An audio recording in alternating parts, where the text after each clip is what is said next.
बिरसा मुंडा जी ने एक ऐसा कानून बनाया, उस कानून में अपनी जमीन बड़ियों के खातों नहीं होती है, न ही किसी ब्राह्मण के खाते होती है। इसके बाद भी हमारे लोगों की जमीन क्यों कम पड़ती जा रही है। और एक और पॉइंट है मेरा कि जब हमारा सीमांकन हुआ गांव का, लांबी सादड़ बना, झरनिया बना, नया पाड़ा बना, कुंदनपुर बना, तो हमारे पटेल जी ने लाइन खींच दी थी कि यहां से सुनो ये कुंदनपुर है और ये लांबी सादड़ है, तो ये बीच में जंगलात कहां से आ गया। ये सवाल और ये लड़ाई और ये मुद्दा है हमारा, ये जमीन का मुद्दा है हमारा कि ये जंगलात कहां से आ गया बीच में। ये गलत तरीके से आया है, ये तुम लोगों की कमजोरी की वजह से आया है, तुम नेताओं की फटीचरों की वजह से आया है। अगर तुम नेता अगर इन लोगों की गुलामी नहीं करते, इन पार्टी और दलालों की गुलामी नहीं करते, तो इस जंगल का शेर आदिवासी होता। आज झुकना पड़ रहा है, हमारी जमीन, हमारा जंगल, और पटवारी और तहसीलदार के पास जाना पड़ रहा है, साहब सीमांकन कर दो ना। क्या व्यवस्था है हमारी। हमको सत्ता नहीं चाहिए, हमको व्यवस्था चाहिए। ये चीज सोच रहा है कि सत्ता नहीं चाहिए, व्यवस्था चाहिए। तो ये चीज देखना है। अब मैं सीधा जाऊंगा कि हुआ क्या था। दोस्तों, ये देश आजाद होना ना, ये तो छोटे मोटे लोगों का काम था। आदिवासी तो अंबेडकर और गांधी पैदा नहीं हुए ना, इससे पहले लट लेके लड़ गया था। ये आपको सोचना है। जब हमारे बाप दादा आपको बताते होंगे कि ये अंग्रेज तो अभी आए थे, ये वगारियां वहां भी थी, इससे पहले भी हम इस जंगल में ही रह रहे हैं। ये हमारी पहचान है। ये देश आजाद तो अभी 50 में हुआ है, और 50 में देश को हस्तांतरण का मालिक किसको बनाया मालूम है? आदिवासी को। ये गांधी जी, अभी देखो वीडियो मत करना, बहुत कम लोग करना, कि ये गांधी जी की जो हत्या हुई है वो क्यों हुई है वो भी मैं बताऊंगा। कि 1834 से हमारा काम चल रहा है, 1857 की क्रांति तो बाद में आई। जब बिरसा मुंडा ने जो आंदोलन छेड़ा, इसके पहले सिद्धू कानू ने आंदोलन छेड़ा, उस आंदोलन की बदौलत एक शेड्यूल्ड डिस्ट्रिक्ट एक्ट करके एक कानून बना था। उस कानून में यह लिखा था कि ये आदिवासी अंग्रेजों के गुलाम नहीं है, इनकी तो रूढ़ी और प्रथा है, उसी को तुम पटेल और परंपरा बोलते हो, और वही परंपरा हमें जिंदा रखना है। अगर पटेल परंपरा जिंदा रही तो ही हमारे समाज बच सकता है। एक हथियार है, ये लड़ने का एक हथियार बन जाएगा कि आपकी रूढ़ी और प्रथा क्या है। तो यही चीजें हमें करना है। तो जब साइमन कमीशन आया और गांधी इरविन पैक्ट हुआ, उसमें ये समझौता हुआ कि गांधी जी, अंग्रेजों ने कहा गांधी जी देश का मालिक तो आदिवासी है, तो हम सत्ता किसको दें। तो गांधी जी ने कहा कि आदिवासी अभी समझदार नहीं है, शिक्षित नहीं है, ये समझ जाएगा, उस दिन देश का मालिक इनको बना देंगे। तो इसी के कारण, इसी के चलते जब देश आजाद हो गया और गांधी जी की सब बारी आई कि इस देश को आदिवासी के हवाला कर दीजिए, संसद तो उनके नीचे चलेंगे, मालिक आदिवासी होंगे। तो वो चीज करने के लिए तो गांधी जी का जैसा ऐसा बारी आया ना, तो गांधी जी को उड़ा दिया गया। तो ये चीजें हैं, ये आपको सोचना है। जयपाल सिंह मुंडा और आदिवासी का धर्म क्या है, अब ये भी मैं चर्चा करूंगा। जयपाल सिंह मुंडा, बिरसा मुंडा का आंदोलन चल रहा था, तो एक काकमा, एक औरत एक बच्चा लेके दौड़ रही थी, तो उस औरत को गोली लग गई और बच्चा सड़क पे रो रहा था। वही आदमी जब अंग्रेज उठा के उनको विदेश ले गए, 35 साल वहां रखा और वापस आए, यानी कि सीधी सीधी बात है, 35 साल अंग्रेजों के रहने के बाद भी अपनी संस्कृति को नहीं भूला और आकर के अखिल भारतीय आदिवासी महासभा की स्थापना करी। ये जयपाल सिंह मुंडा थे। तो ये रूढ़ी प्रथा, ये जो झंडा लगा है सब देख रहे हैं, इस झंडे के ऊपर एक चांद है, एक सूर्य है और साइड में सितारे लगे हैं। बोलूंगा, निसंकोच बोलूंगा, जो चांद है वो मुसलमानों का प्रतीक है, सूर्य है ये हिंदुओं का प्रतीक है, और सितारा है वो ईसाइयों का प्रतीक है। और हमारे पास तो पूरा के पूरा तीनों निशान है, मतलब सब धर्मों के बाप कौन हुआ? आदिवासी। ये हम सब धर्मों के बाप हैं, ये आपको समझना पड़ेगा। तो यही आप कानून की कड़ी आगे बढ़ाते हैं, समय कम है तो आपको ये देखना है कि आदिवासी को बचाया कैसे जाए। महोदय, नेताजी, ये चीजें हैं कि अभी 8 लेन निकल रहा है शिवगढ़ के पास से, किसी नेता में हिम्मत नहीं है को बचा ले। इसके लिए एक ही है, हम लोग कोर्ट गए थे, इसके लिए एक ही सारा है कि गांव की काकड़ बांधना पड़ेगी तुमको। और गांव की काकड़ कैसे बांधोगे? गांव की काकड़ बांधने के लिए आपको गांव के बाहर एक पत्थर गाड़ना पड़ेगा। उस पत्थर को गाड़ के ये नोटिस आपको सरकार को जाएगा कि आज के बाद इस गांव में ना तहसीलदार की चलेगी, ना पुलिस की चलेगी, यहाँ की ग्राम सभा की चलेगी। हमने कहा माननीय तहसीलदार महोदय को, महोदय कोरोना चल रहा है, चलो ठीक है, बीमारी चल रही है, चलो ठीक है। हमने कहा कि एक पत्थर भी हमारे यहां से अगर उठा लिया तो आर पार की लड़ाई हो जाएगी।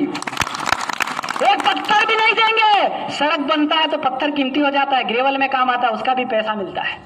इनके पास तो एक प्लाट है 40 बाई 50 का और रह रहे हैं, इनके पास क्या है? जमीन तो हमारे पास है। ये आपको सोचना है। रूढ़ी प्रथा 13(3) का में विधि का बल है, मतलब कोर्ट की व्यवस्था, विधायक की व्यवस्था, पुलिस की व्यवस्था, तीनों को हम जेब में रखते हैं। ये हमारा 13(3) का पावर है, ये आपको समझना है। और इस देश में जो कानून बने हैं, चिंता नहीं करे, गिले हुए तो भी डरना नहीं। आदिवासी आज पूरी बात रख के जाएंगे। तो हमको ये चीजें देखना है कि 13(3) को बचाने के लिए कितनी गहराई से लड़ाई लड़ना है। हमने मेरे गांव में एक पत्थर गाड़ा, रतलाम जिले में सालों हो गए, 1000 ज्ञापन हो गए, आज तक किसी ने रिपोर्ट नहीं भेजा। पर एक लांबी सालड़ में पत्थर गाड़ने से भोपाल से राज्यपाल कलेक्टर को आदेश देते, विलेश खराड़ी को पकड़ के लाओ, क्या कर रहे हैं। हमको जब अरेस्ट किया रतलाम में तो हमने कलेक्टर महोदय को कह दिया क्या कर रहे हैं। तो मैंने कहा कि मैडम जो पत्थर गड़ा है ना, इसके बाहर आपका राज है, अंदर तो हमारा ग्राम सभा है। तो वो बोले क्या तुम्हारा लांबी सादड़ भारत में नहीं है? तो हमने कहा ये कह नहीं सकते, क्योंकि जहां से पत्थर गाड़ दिया वहां से तो आजाद हो गए हम, तो तुम्हारी अधिकारिता जो है उधर बार अंदर नहीं चलेगी, तब जाके हमारी जमीन बच पाएगी। नहीं तो कल कंपनी ले आएगा, टोल डूंगरो जाता रहेगा, कल आगे डैम ले आएगा, मेरा खेतरा जाता रहेगा, हो करोगा। ये आपको समझना है, ये लड़ाई बहुत गहराई से है। ये पत्थरगड़ी करना बहुत आंदोलन का काम है। अब एक सड़क पे जाके आंदोलन सड़क पे सोने से कुछ नहीं होगा, हमारे बाप दादा मर गए ऐसे। तो हमको गांव का कानून गांव में सेव करने के लिए इस प्रकार की लड़ाई लड़नी है, पत्थर गाड़ना है गांव। और सबसे बड़ी बात, ये जनगणना आ रही है, इस जनगणना में जो धर्म का कॉलम है उसमें तुमको आदिवासी लिखना होगा। अगर नहीं लिखा तो तुमको इस धरती से मिटा दिया जाएगा। कॉमन सिविल कोड आएगा। मैं कानून की भाषा बोल रहा हूं, ये धर्म और आस्था में विश्वास नहीं रखता। मैं कानून से जो संभव हो सकता है वही बोलूंगा कि हम कॉमन सिविल कोड डाला। अभी सीए आया, इसके बाद अभी कॉमन सिविल कोड आएगा जिसमें सब बराबर। कहां गई तुम्हारी 5वीं अनुसूची? सब बराबर हो गए तो वाह, वही तुम्हारी जमीन उनके खाते होने लगेगी। फिर क्या करोगे? ये कल का मैटर हुआ है। खाद 269 में भी तहसीलदार साहब को फोन लगाया तो बोले 269 रुपए की बोरी है, ने हमारे सेठ दे रहे हैं 420 में, और गांडू नेता देख के ले जा रहे हैं पर बोल नहीं रहे हैं। कल जब हमको पता चला तो हम गए, पूछा, पैसे वापस करवाए मुकेश दावी को, पैसे वापस करे। इसके बाद में भी हमने कार्रवाई के लिए आवेदन दिया और एफआईआर करवाई। हमने कहा कि ऐसे लूटने वाले लोग कुंदनपुर में नहीं चाहिए, बाजना में होंगे तो होंगे, हम कुंदनपुर में नहीं चाहते। और कुंदनपुर ग्राम पंचायत है, यहाँ ग्राम सभा लागू है। ये बिना परमिशन के दोगले अतिक्रमणों पे रह रहे हैं, ये बात ध्यान रख लो। यहाँ ग्राम सभा जिस दिन एक्टिव हो गई तो इनको तो पेंट सब लेके जाना पड़ेगा। तो ये चीजें है, आपको समझना है। हमारा कानून यही तक है और ये चीजें करनी है। 5वीं अनुसूची तो एक झुंझुना है और पैसा एक्ट भी एक झुंझुना है। इन्होंने कहा कि आदिवासी को शामिल कर लो भारत में, करार कर लो, एग्रीमेंट हुआ था और इनको 5वीं अनुसूची दे दो, पैसा एक्ट दे दो। अरे हमारा तो एरिया ही अलग था, जिसको ट्राइबल एरिया बोलते हैं, वो एरिया हमारा अलग था। उस एरिया को शामिल करने के लिए इन लोगों ने हमको 5वीं अनुसूची थी और 10 साल का राजनीति आरक्षण दिया, जिसके बदौलत गुड्डू भाई साहब और जामोर साहब बैठे हैं। आज उन्होंने एक बात भी नहीं बोली। उसकी बदौलत आरक्षण, हमारी जमीन उस सरकार के पास गिरवे है और वो हमारा 10 साल का आरक्षण हमको गिरवे की रकम दे रखे। जिस दिन 10 साल का राजनीति आरक्षण समाप्त हो गया, सारा एरिया चुटकी में अपना हो जाएगा और इनको मकान तोड़ के जाना पड़ेगा। ये हकीकत है, ये कानून का एनालिसिस है, ये चीजें हैं, आपको समझना है। तो सबसे पहले हमने कोर्ट में पिटीशन किया, कहा कि 10 साल का राजनीति आरक्षण समाप्त करें। तो कोर्ट ने कहा कि अभी आप लेट हो गए हैं, अगली बार प्रोसीड करें। तो जिससे हम अगली बार कोर्ट जाने वाले थे और हमारे लोगों को जेल में बंद कर दिया गुजरात एटीज ने। तो लड़ाई जारी है, नहीं डरने वाले इनकी जेलों से, मार डाला तो मार डाले। तो ये चीजें हैं और हम मालिक कैसे इस देश के, ये लास्ट टॉपिक है, बता के खत्म करता हूं कि इस देश में ये थाईलैंडी लोग यहाँ आए कैसे। तो इनकी माँ से इन्होंने पूछा कि माँ हमारा बाप कौन है, जरा बताइए। तो ये क्या लेके आए कि वो उन्होंने कहा, उनकी माँ ने कि भारत में जाओ, कणिका चलती, कणिका खाना, सद्बुद्धि दिया जाए, तेरे बाप को ढूंढ लेना। तो वो बाप को ढूंढने आए यहाँ पे। तो क्या लेके आए, तिथि मिति वाद नीति वेद पुराण महाभारत रामायण ये लेके आए। मेरे को यह कैसे पता चला, सबूत भी बताऊंगा।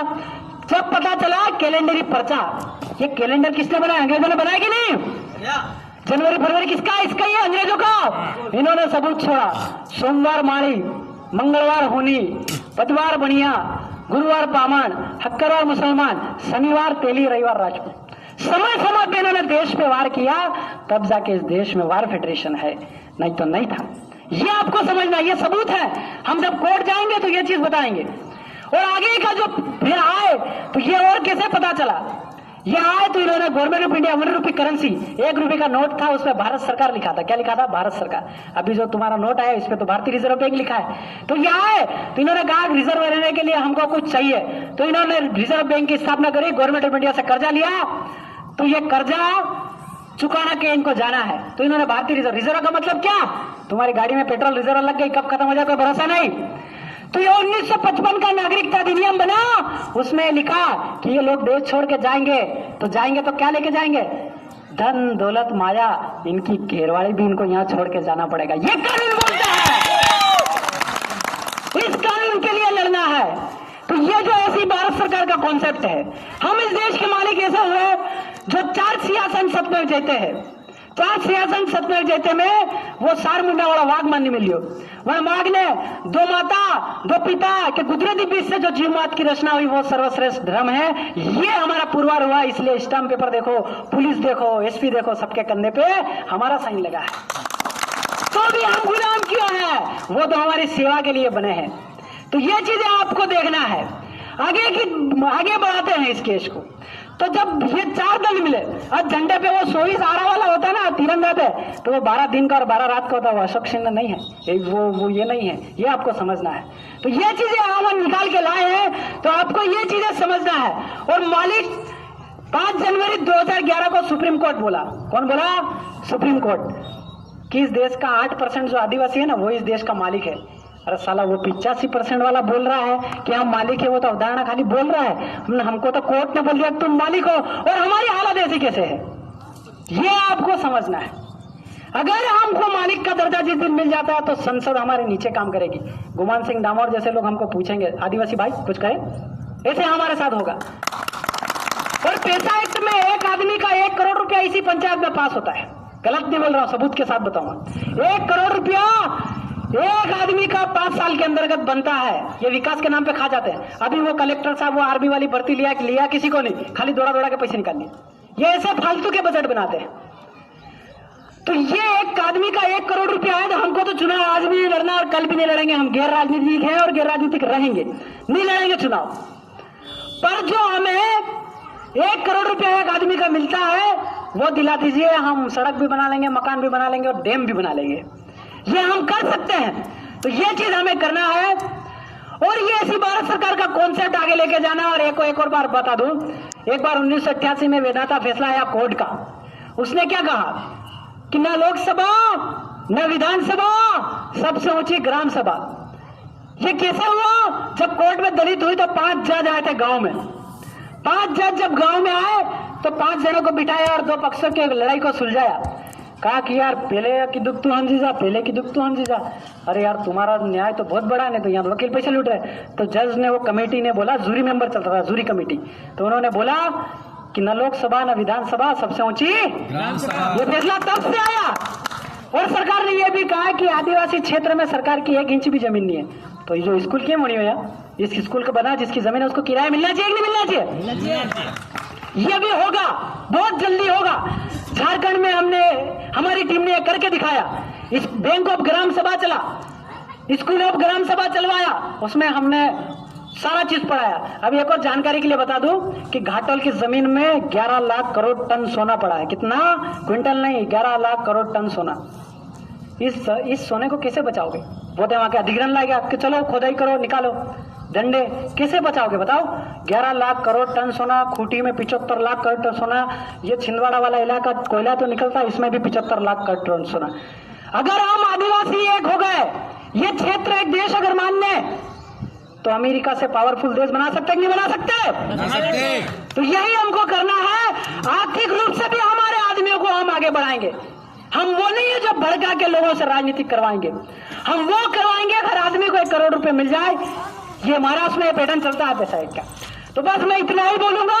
और हम जो भी ये चीजें हैं, किसी प्रकार की कोई समस्या है, किसी प्रकार का कोई, किसी गरीब को कोई नहीं मिल रहा है, मकान का पैसा नहीं मिल रहा है, बनिया लूट रहा है, या पंचायत कोई कुछ कर रही है, तो आप हमारे जेएस के साथियों को फोन लगाइए, तुरंत आपका समाधान करेंगे। अगर नहीं हुआ तो सड़क पे सो जाएंगे। जोहार, जय आदिवासी, जय बिल प्रदेश, जय गोंडवाना। विलेश खराड़े ने शेर की धार लगाते हुए अपने समाज के लिए बहुत सारी बातें बताई, आपको बताई, अधिकारी भी बताए, आप समझे, अच्छा लगा।